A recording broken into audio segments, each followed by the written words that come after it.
McKinsey, so they found that Australian consumers are certainly seeking better value and like to support local businesses.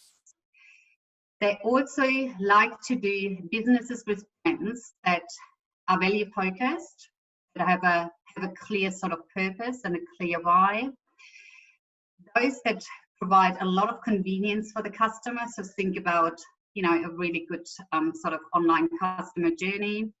Those that have a high quality product, but are also taking their health and the health of the customer as well as the hygiene measures very seriously. A lot of consumers, as a result of, you know, changes in consumer behavior, changes in shopping behavior, have also become quite a bit more experiential with the brands that they sort of use in their daily lives. And while, you know, they start trying to stay in their sort of comfort zone, some are also starting to experience a little bit more. We do know before they sort of go out and venture out of their comfort zone, they proactively research and really listen to what other people say about the brand. Australian consumers are also becoming a lot more mindful as to how they spend the money, and they're also adopting habits like making lists and just comparing pros and cons, etc. So going into a lot more detail and probably a little bit more of that sort of rational decision making, which basically means ideally you have a really, really strong presence online, you're very prominent, but also in the way you communicate to your customer, it has to have a high relevance as well as an empathetic sort of voice. To no surprise to you, all consumers have really intensified their digital behaviours across many sort of channels, and are really now truly what we sort of call omni-channel, lots of different sort of touch points that they consider in terms of their decision-making process. And also they sort of start preferring to, have lesser sort of physical contact and ideally do businesses, starting to click sort of through, and prefer to be contactless.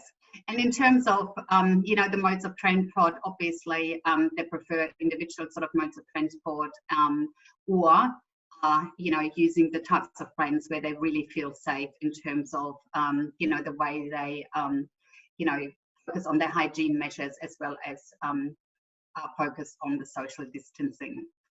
So let's have a look what Kantar found in their research, and both of them do those consumer sentiment pieces now on a sort of monthly basis and update the data as they go along. So I can also encourage you to look out for that type of research when it's being published.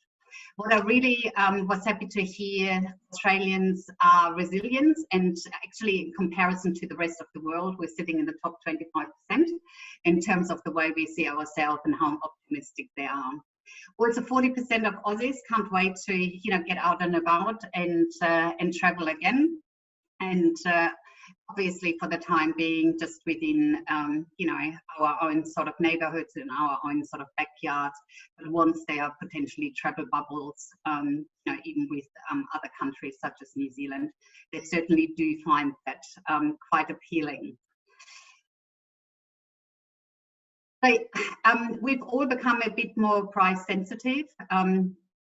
No surprise as to where the economy is going and what the media is constantly sort of publishing. But what Aussies really like to see from brands is that they're sort of really transparent in the way they communicate, how they're authentic, they are really true to themselves, but at the same time, mindful as to how the customer feels, and they really like to see brands to communicate with a little bit more empathy as well as soul, as well as make sure that their own sort of anxieties and concerns are being addressed in the way we basically communicate.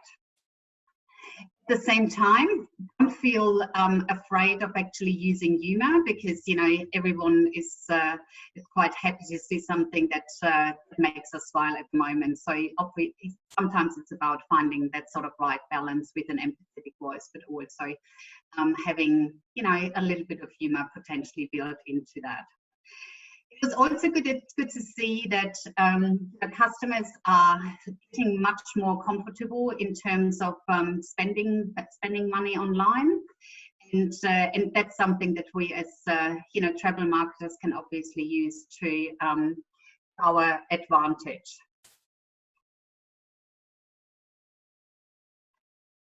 So the big question is, and no one can answer that at the moment, all these behavioral shifts that we are seeing at the moment, is that something that will really last, or is that something that is sort of just temporary?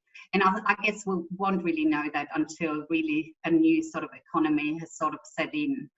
But a lot of the research that I'm sort of read, and also international research is really pointing to that some of the key sort of behavioral shifts that we're seeing at the moment in consumers being a lot more mindful in the way they spend their money, as well as conducting a lot more rational decision making, is probably here to stay.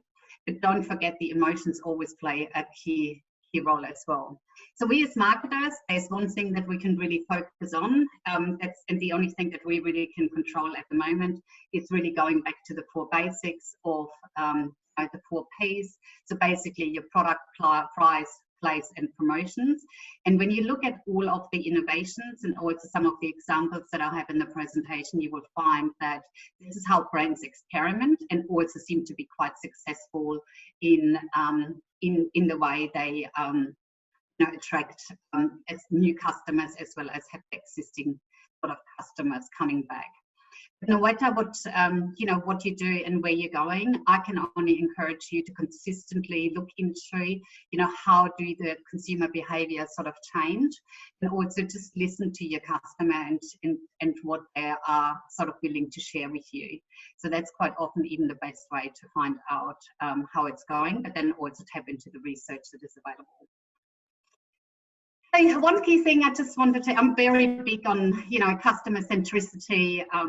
I teach customer experience management also at the Hospitality College. So, and I can sort of see brands and have seen brands evolve that had a strong focus on their customer experience management over a number of years, and they've certainly been able to translate that into the profits. So when you look at the current sort of consumer sentiment, all I can really say, always think about how can you become a little bit more customer centric and treat every single customer with care, with love, with gratitude, and also think about ways of how you can provide additional